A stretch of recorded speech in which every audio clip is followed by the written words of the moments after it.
भिक्षां देहि भिक्षां देहि भिक्षां देहि किए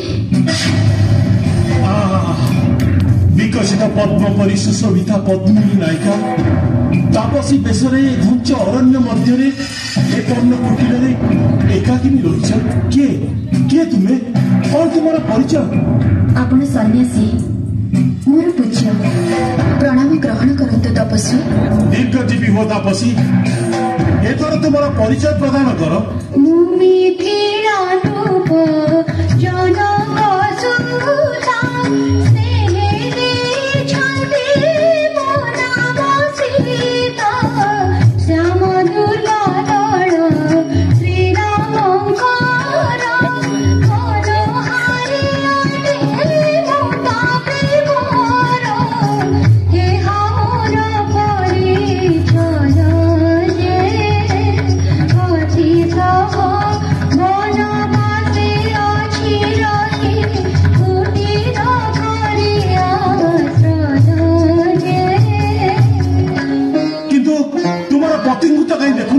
आज मैं एक अपूर्व स्वर्ण मृग दर्शन करी ताको आनीदेवा स्वामी को वन को पठाई किछि क्षण पर तांकर विकल आर्तनाद शुणी देवरों को तांको निकट को पठाई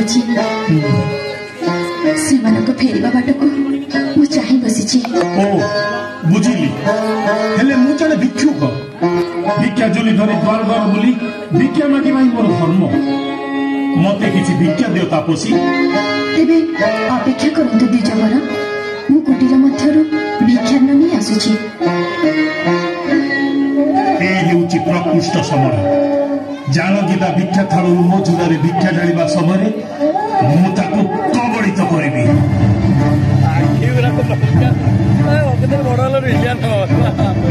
एनियंतु द्विजवर दियो तापसी भिक्षा दे मो झूला पूर्ण कर क्षमा करिवे ए तीन गार अतिक्रम करी मु जाई परिबेनी तीन गार देवर लक्ष्मण गला बेले भूमि उपर रेखांकित कर अतिक्रम करगले विपत्ति पड़िबार आशंका अछि बोली मध्य सतर्क करि जाइछन्ती ओ तुमे ताले मते संदेह करछो ठीक अछि मु फेरि ना ना द्विजवर ब्राह्मण सन्यास करे फेरी गले पातक लागिबो रुहतु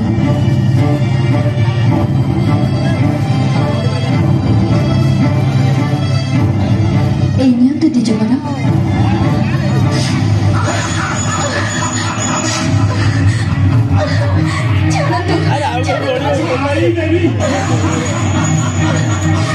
सतु बंधु कि आपण कोन आपण परिचय मोर परिचय मु त्रिपुरा विजयी लंकेश्वर रावण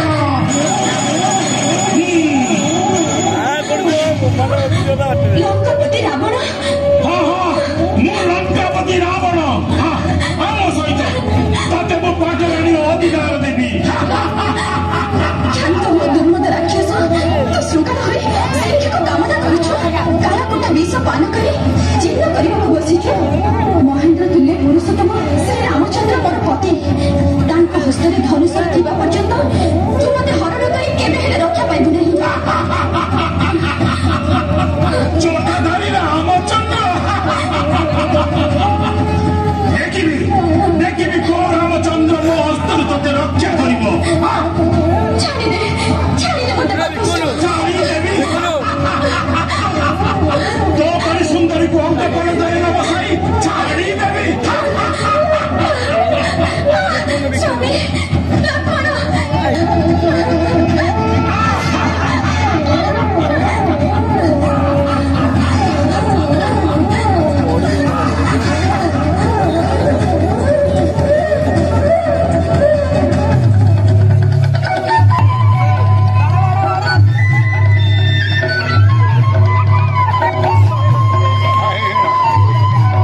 अग्रज କରୁଛ ତମେ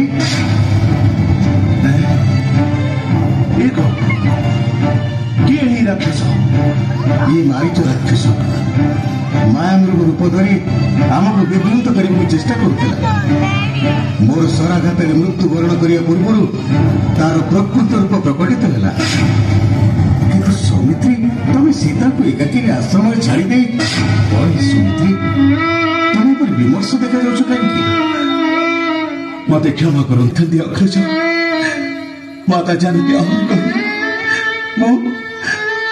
मुझे आपण मृत्यु कामना करुच्ची बंद कर सौमित्री मो शुणी पारुनी सीते तमें तमें ये कौन कल सीते तमें ये कौन कल आपण अविलंब फेरी चलते अग्रज हाँ हाँ सौमित्री चल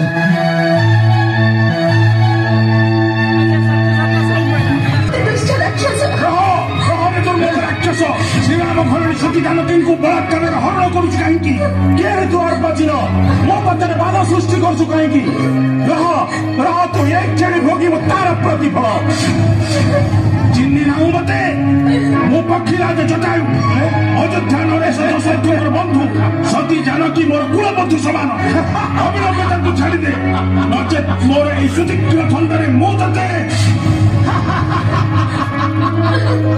सामान्य एक वृद्ध पक्षी तू पुणी मो सहित युद्ध कर देखी तोर केते पराक्रम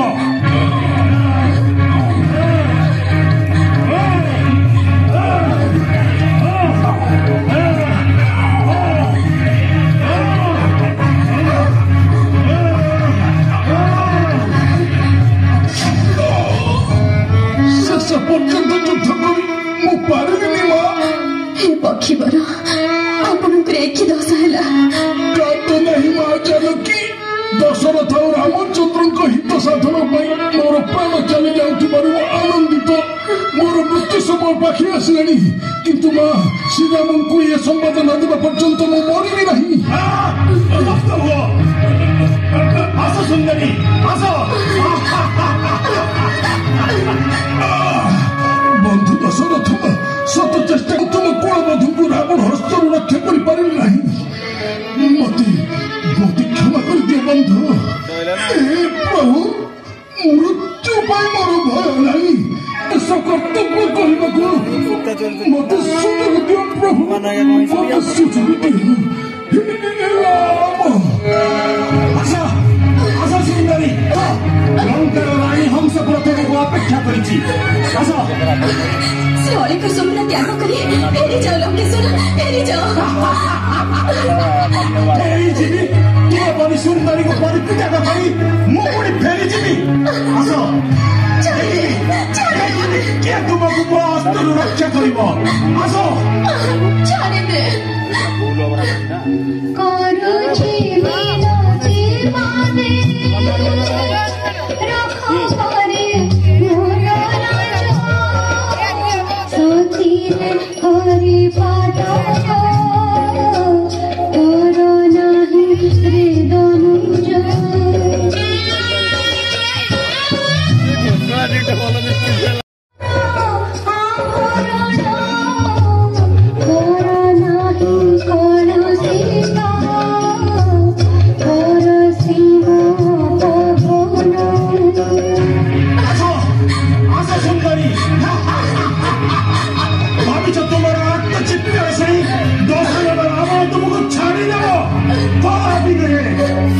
तुम्हें आज जानू मात्र देवी अंतर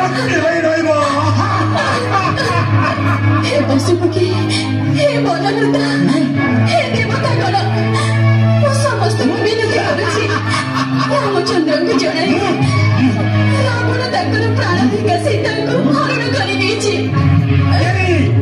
तुम्हारा आत्मचित्कार शुणी पारे नहीं आस आस सुंदरी मोर संगरे देखो ये सीता अंगपोषण कर देखा अग्रज सीता कौन अग्रज मत लगुच माता बोधे यही दिगरे जाइछन्ती देख लक्ष्मण ये सीता गलाहार ये कोटीर लिंकिणी ये ହାତଟା କମ୍ କର। ଚାଲନ୍ତୁ ଅଗ୍ରଜ, ଏଇ ଦିଗରେ ଆମକୁ ଅନୁସରଣ କରିବାକୁ ହେବ। ଚାଲନ୍ତୁ। ଆସ ସୌମିତ୍ରୀ।